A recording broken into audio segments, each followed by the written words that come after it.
Welcome to Reunite with Self podcast. I'm your host, Rukan. Here, we will be discovering and unraveling what is truly holding you back. We will put the puzzle together and give you clarity on how and what you can do to create massive shift in your life so you start creating the life you always envisioned for yourself. There is no more waiting. Whether it is liberating from dysfunctional family patterns or parenting tools and tips that actually make the difference, we will be diving into the truth and core of things that are simple and which yet no one talks about. I will be sharing with you all the things that would have changed my life massively if I heard any one of these episodes. A new world is awakening, and true bliss, harmony, and peace is possible on this earth. And my mission is to bring you closer to that, one step at a time. In this safe space, I will hold your hand and give you courage and certainty that you can shift anything and everything in your life. It is time we break the pattern. Whether you want to be the parent you never had or make a shift in your life so you don't play small any longer, you will find the support and guidance in this space. My intention is for you to find answers within yourself while you listen to this podcast, so you feel the bliss of reuniting with your true essence, with self, with so much love and compassion and courage. From my heart to yours, let's keep it rockin'. My gorgeous listener, thank you for being here. Welcome to another episode on Reunite with Self. It is my 31st episode. I'm so happy. I am warming up. So this episode is for if you haven't found your passion, listen up. If you haven't found your passion, if you are hesitant, if maybe you found your passion, you always knew your passion, you've known your passion for a while, but you're hesitant, you are not taking bold action maybe, you are considering, maybe you're at that stage, you're just considering it, maybe you're doing your, I don't know, maybe if it's about your work, maybe you're doing your 9 to 5 and you are just analyzing it in your mind and you haven't taken any action on it yet. Or maybe you think you're totally clueless about what your passion is. This is something that I see a lot. That when I have a conversation with someone, or if I'm in a circle, if it's like a business circle or something, people's questions are, a lot of people's questions, not everyone's, but a lot of people's questions are like, what is my passion? I don't know what to do with my life. I know I've got something for me, but I just don't know what it is. And I just want to like scream from the top of my lungs that's like, I just want to say, look at your family. Like, please look courageously at your family, at your parents. But, and I'm supposing in that situation, they're not really looking at their parents. And so if you are someone who, if you think you haven't found your passion, maybe you're considering a couple of options. Maybe you have one option in your head, but you're not taking bold action about it. Maybe you're just postponing it. You are, thinking from the analytical mind and you're just seeing the pros and cons and you're just thinking about it from time to time, but you're not taking any action. Or maybe you've got something for yourself. Maybe you are even maybe you if it's about work, that it's totally about work. What are we saying? If it's your passion, it's totally about your labor of love. Yeah, for sure. It has to be something that where you do something with love. So maybe you've got something great going on for you now and you're making great money, you're successful, you're accomplished, but you don't feel fulfilled. that might be your story. That might be some of the listeners' story. Maybe you got something going on that is safe or even really good going on, but you are not feeling fulfilled. And it's all about fulfillment, right? So, or maybe you are in a transition phase. Maybe you have your 9 to 5. Maybe you're just like, you're in the transition phase. You don't know what to do with your life. This episode is amazing for you because this truth I kept inside of me for so long, but I want to share it because it's very clear for me. It's something that that's always clear to me whenever I speak to someone, whatever age they may be, whatever their story is. If they're telling me that they don't know what their passion is,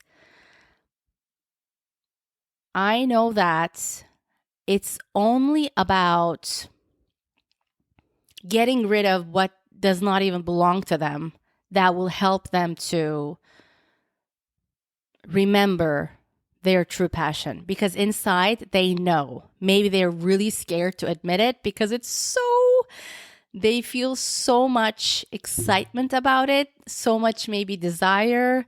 They have something really niche, something specific that they're really good at, and they will probably do it in a different way than what they see around them. They know, like, they will put this some small different thing to it that will make the whole difference. That will be their niche. And just because it's so it comes so much from inside of them that it's so scary for them. So they would rather say, I don't know what my passion is, than admitting that to themselves and be clear. Because once you admit that something is your passion, then what happens? Then you have to go after it. That's the only thing. There's nothing stopping you. And they know what other people will say. Like other people will say, if they're like good-hearted, whatever, like, highly sensitive people, if they feel the other person, they will just say, like, you can do it, go for it. And that means that they will need to take those courageous actions. But I want to talk to you about today so you can find your own truth in it, like what the story is for you and what's blocking you from finding your true own passion, because you have something in you for sure.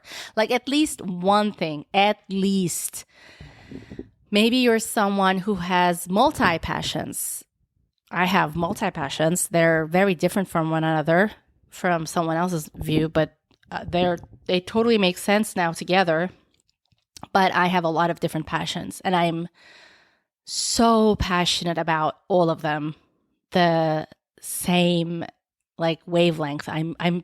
They give me so much joy, and it's not about choosing one over the other.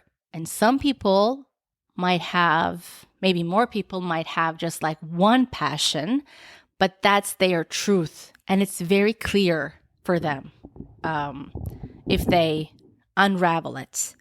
Because I know that everyone has at least one passion, and it's something very specific, or it will become something very specific after they begin that journey. It's about like beginning that journey, and that passion might turn into something completely different. Completely different. But it's all through the journey. You have to begin that journey, because that nudge is the truth. And universe, when universe, it's they as well. When universe sends you a message, it doesn't have to be, usually it's not logical, but you just have to go after it. And then you uncover what it was all about, like where it was taking you. But it's only through that journey. You can't just like sit down and formalize it. Life doesn't happen that way. Life doesn't happen like, that's why. And I listened to something amazing really recently. Like, universe sends you messages that doesn't make any sense. And the message is always clear if you listen to it, if you're in the right mindset, and you have to act on it immediately. Immediately. Because usually it doesn't make sense, but what it brings, like the magic behind it, like I have known this in my life, like time and time again, it's those nudges, those, like whatever you call it. I don't call them usually nudges. I call them just messages, like message from the universe. And they're very, very symbolic, very clear to me when I receive them. And I receive a lot of them. And it can be about small things, daily things, which route to take, where to go, who to talk to. It can be like just like the minimum, like daily stuff, or like bigger things, or things that are small that lead to bigger things that are about bigger things. Because small things are always big things.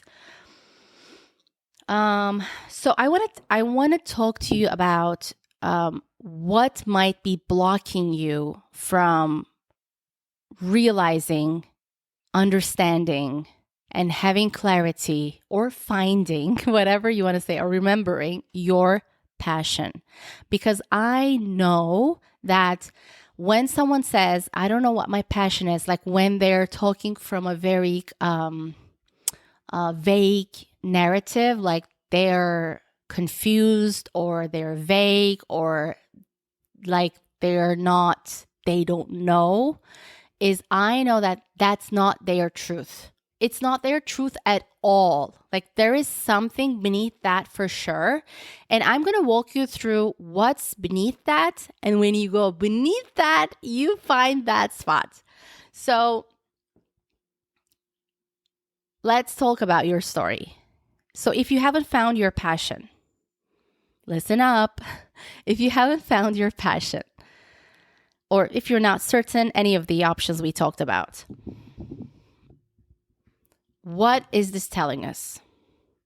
What are you going through? What is this telling us about your emotion?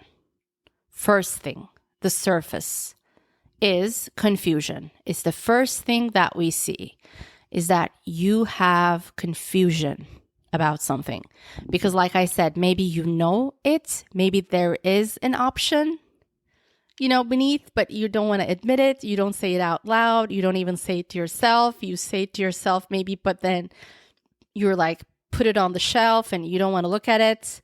You just like, you maybe romanticize it. It looks too far away from you, or you want to think that way. But it's the confusion. When you feel like you haven't found your passion, it tells me that you are confused about something. You have confusion.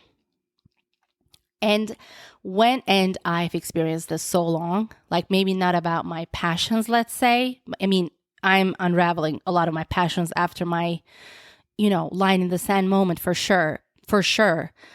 But I've had confusion about, I always talk about like creating the clarity of what went down in your life and what was holding you back. I was really confused about that. All the family stuff I was very confused about, and I had no idea. So when someone is experiencing confusion, when you think about your child self or a child, if they're confused about something, first of all, I want to say a child's nature is never confusion. Nature is never confused. It just flows. It just takes action. It flows. It happens. There is no confusion. It's always clear. Love is always simple, always clear. There is no complexity to it. It's not complicated. Where there is complications in love means there is lack of love. It's where there is no love, actually. Those moments, those spaces, those areas, those relationships, those people, whatever, those moments. A child is never confused when they're born. A child is never confused about how they're feeling when they're born. They just feel something and they act on it. They start crying.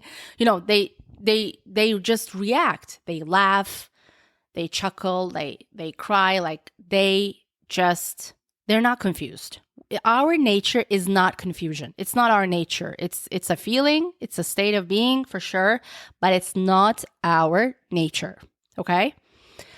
And confusion beneath that, like when you go deeper on the surface, it looks like confusion. It looks as if someone in their 20s, 30s as adults, or 50s or 60s, they tell you, I don't know what my passion is. I just haven't found it. It looks as if they are confused, right? Or we can say there's confusion there for sure. There is no clarity, but confusion. But beneath that, when you look at it, beneath it, they might seem really calm, not activated, passive, maybe even centered to some, but they're not. And I'm not saying this from a judgmental way, by the way. I'm just going to go through like why this is happening for you right now. It's not your truth. Confusion comes from fear. Beneath it, there is fear. So let's talk about this. So why is somebody choosing to say or feel, choosing to believe or live a life where they're confused about what they're passionate about? That's just BS. That's not your truth. Deep down, like there are practices that you can find out what your passion is. There is amazing practices like people do that you can walk through and create more clarity for yourself. I think these are great, amazing tools, but I believe that I always love to look at the root of stuff, like the cause, because that cause, that thing, what's causing you to have confusion will cause something else for you. So let's look at that. Let's work with that. Let's show compassion to that side of you, love and see that side of you. So we start transforming it. So this fear, of course, I'm going to talk about parents, family, narcissistic tendency in family. So if you were to tell me this, I would ask you some questions. Let's say if I were to give you a session on this, I would start asking you questions so we start discovering. So I think the best way to uncover what you're passionate is about, not so much push yourself to see what you're passionate about, because I believe that is not the reason that you're going through it. Like that's a result of something else. And let's look at what's causing it. So the result will be you becoming clear about what you're passionate about. It just becomes a natural result of that, of uncovering that. So that fear is this. I would ask you, who criticized you when you took action to be seen when you were a child, when you were really, really young, like I wouldn't say 1-year-old, because you would probably not remember it consciously. You would need to go through regression therapy and stuff. But if we were to talk about 2 years, 3 years, 4, 5, 6, maybe 7, but somewhere there, like 3, 4 years, who criticized you when you took action to be seen? Yeah, taking action as a child, of course, like doing something where you would be seen, taking the center stage, when you would perform something, maybe when you did anything where you would be seen in any kind of way. Who criticized you? I would ask you this question. So we start looking at the cause and not the result, and not like push ourselves to solve the result, and then the problem comes out of somewhere else. And it just needs to be grounded so that you live a fulfilled life. You perform there in a fulfilling way. And I would ask you, who criticized you for a decision you made when you were a child? And then we would work, like I would want to go back to the earliest memory, but maybe the first thing that would come to your mind would be, I don't know, like the college you picked or something you did as a teenager. Not even that big, by the way. Something that was like really, something that would seem like a small moment now. But in that moment, that was not a small moment for you. When you were a teenager, maybe, who was it? Was it your mother that was criticizing you? Was it your father? Or I would ask you this. Who was the person that was criticizing other people when they were taking bold action, making decisions about their lives, taking any kind of action, or just the way they are? Who was critical? Because, I always see that when a parent is criticizing or judging other people, they are teaching their kids to judge themselves automatically. So you don't need to necessarily judge your child for them to judge themselves. If you're critical about everything you experience, I have a lot of this in my family, like in my bigger family. When you're criticizing and judging other people or evaluating everything, like grading everything that you experience, things, places, people, the food you eat, like everything, you're telling your child to be super judgmental about themselves. You're just like giving that gift to them. That's your biggest gift to them. So I would ask you, maybe your mother was not criticizing you, but she was very critical of other people or things or politics, whatever that it was.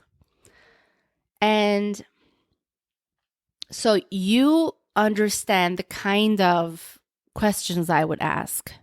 So it's not about your adult life, but going back and seeing when you were being seen, when you were a 3-4-year-old boy or girl, who was making you feel like you were not enough? You were not worthy to be seen. You were not worthy to be acknowledged. You were not worthy to be loved in some any kind of way, without minimizing your experience, without finding excuses for the other person's behavior. Like I don't care about this when we do this work with people who are highly sensitive, highly empathic, very loving, very compassionate. What they lack is not understanding. What they lack is not more understanding for their parents. It's not what they're lacking. Maybe a narcissist might be lacking that. I don't know. It's a different story of how they see their families. But if you're someone who is highly sensitive and highly empathic, compassionate, open-hearted, finding excuses for other people's behavior, what you lack is not being compassionate about other people's BS that they did to you. What you lack is having the clarity of exactly what they did and how it affected you and how they were not compassionate with you in those moments, how you actually needed to receive a lot of empathy and compassion. So I would start asking you questions about this stuff because I know that you're going to find something in there for sure. So if you say you haven't found your passion yet, then it shows to me that you don't want to make a decision about what you're passionate about. Because once you find what your passion is, then you will need to show up where your passion is.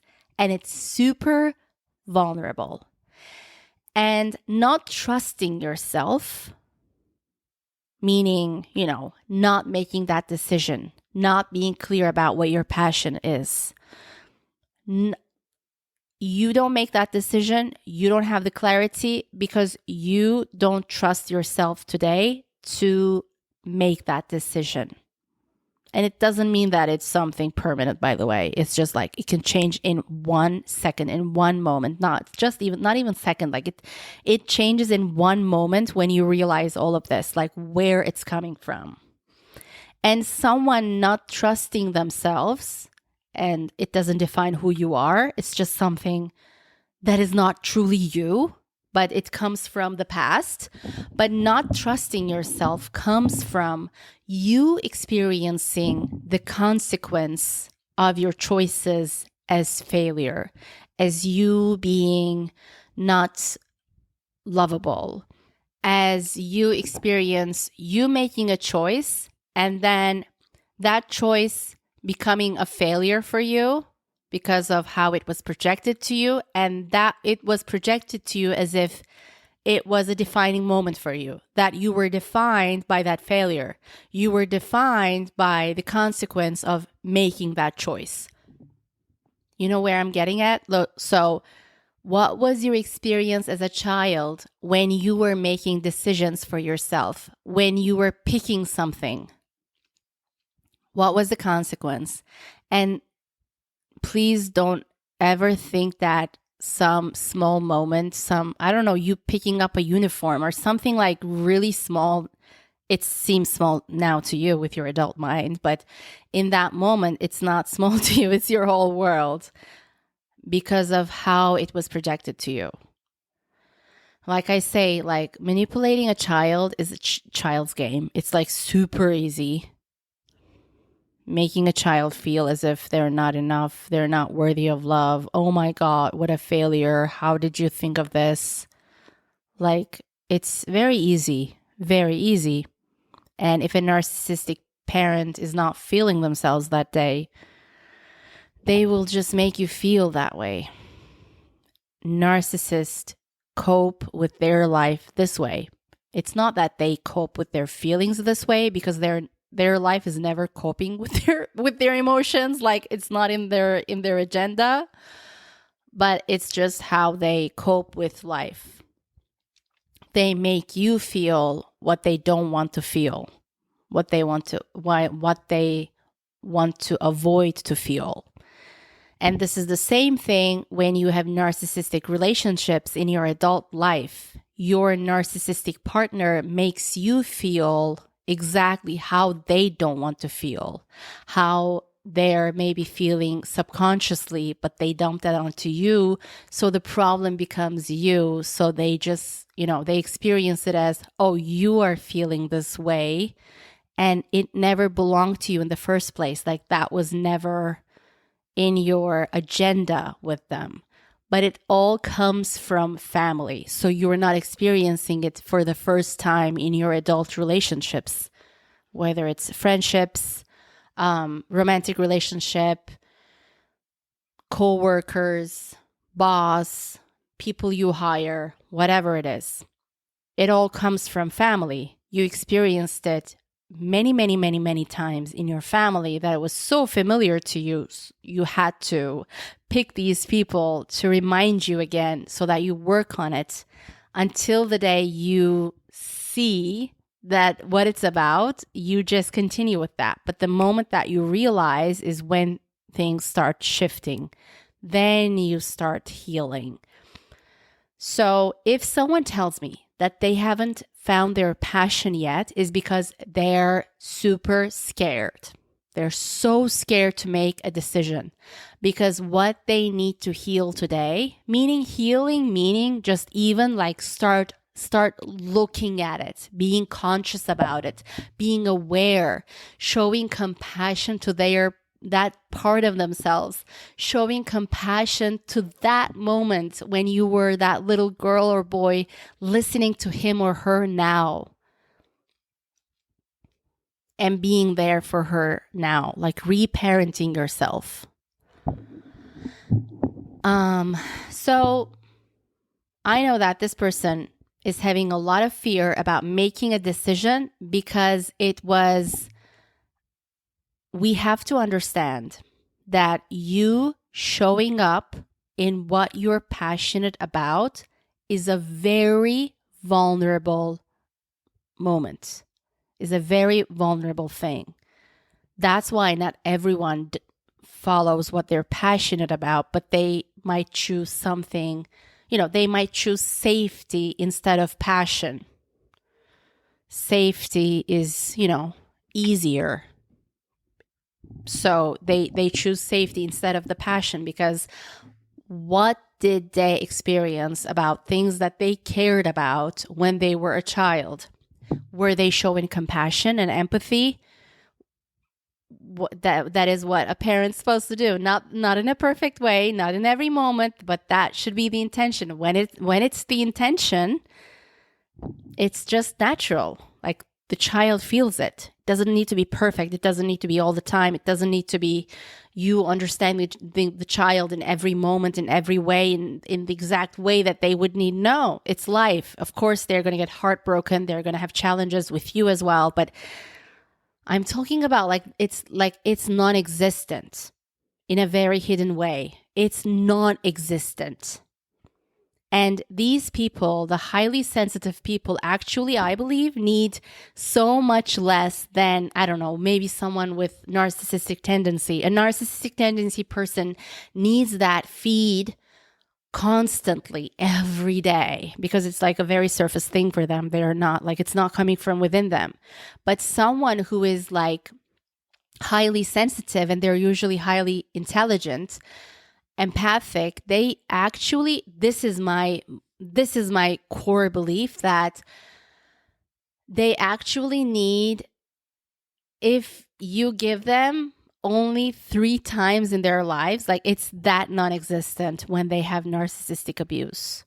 If you give them only in certain moments, but truly being present and just giving them, that is the full for their lives. That is actually enough for them to be able to shift their lives, making those shifts when it's necessary. It is the fuel for them. That's what they're thirsty for. So please don't minimize anything you've been through, because what you remember is not the whole story. It's just small bits and pieces of what actually went down. So, if this is the case, your subconscious things, it's better if you don't make a decision. It's better if you haven't found your passion, although it can be very painful, unfulfilling, all the things. It's safer because your subconscious has the belief that there is danger in making a bold choice in something that you really truly care about. What you care about is the thing that is your vulnerable, your vulnerability lies in what you care about, not in things that you are whatever about. In the things that you're passionate about is the thing that, you might get activated, or it's your vulnerability. So because of the experience from the past, subconscious things, there is danger in there. Let's not pick our passions. Let's just stay in this confused state. Let's just say, I don't know what my passion is. I really don't know where to go. I want to go somewhere, but I don't know where my passion is. It's, and that very, that state is very painful because it's void. There is nothing. It's unfulfilling. So but it's that dangerous. It was that hurtful. So now you deserve to see those parts of you that were abused. You have to see who used that vulnerability against you, because it's so easy for people to see. Actually, when you're willing, it's easy to see. If you're willing, it's easy to see. If you're willing, it's easy to see. But if you want to use it against someone, it's so easy. And it's so hidden. No one would know. It's so hidden to use someone's vulnerability against them. And especially if they're children. Very easy. Child's game. What is it called? Yeah. You understand the point. And you have to see who abused that vulnerability in you. What was happening when you were showing up? Let's look at these. When you truly start looking at this, then you start realizing, oh, this was what was happening. Like now it makes sense why I'm feeling about picking or realizing what I'm passionate about, what my path should be. Please look at that. Please look at those like parts of you that were hurt, wounded, because those parts of you are waiting to be seen. And that's why now it's manifesting as you not finding your passion. You finding your passion is amazing, but I believe these blockages are there for us to become closer to love, meaning you start seeing those parts of you that were abandoned, not seen, wounded, hurt. Start seeing those parts, because those parts you are worthy to see yourself. Now it's time that you parent yourself. The true parents we have, even if we have the most loving, conscious, empathic, understanding parents, not perfect, but understanding, compassionate, loving, open-hearted, people that know that they can make mistakes, like they're okay with it. They go to repair. They know they're not perfect. They're not supposed to be perfect. Even if we have these beautiful parents, we have to understand the true parents are inside of us. The divine mother and the divine father is in me. I can give that to myself. Like nothing outside will give that to me. And it's a process to come back to it. We all have things from the past, but it's a process to come back and to realize who that divine father and who that divine mother is, and we parent ourselves. It is the truly most fulfilling experience. I love you so much. I will see you on the next episode. Please let me know if you have any question around this. If you are at a different stage in finding your passion, please let me know. My Instagram handle is Kevela. It's in the show notes. It's my Goddess Wear brand. That's the page that I used for Reunite with Self as well for this podcast. You can always DM me with your question. I would love to do an episode on your question without using your name. I love you so much. I'll see you next week. My gorgeous listener, if you had any takeaways from this episode or from this podcast in general, I would love to know. Please share this episode with a few loved ones right now. You never know how they can benefit from something so small. And please take a screenshot of this episode and share on IG, tagging me at Kevela. That is KHEWELLA. Kevela. That is my Goddess Wear brand, my Instagram page. I would love to know what your takeaway was, or something you found inspirational, or a confirmation you believe in as well. That would make my day. And you can always DM me if you have a topic or a certain question in mind that you want me to talk about. And give me a 5-star rating if you feel like it. That would help this podcast immensely to get the word out. I love you. See you on the next one. I want to see you shine your brightest.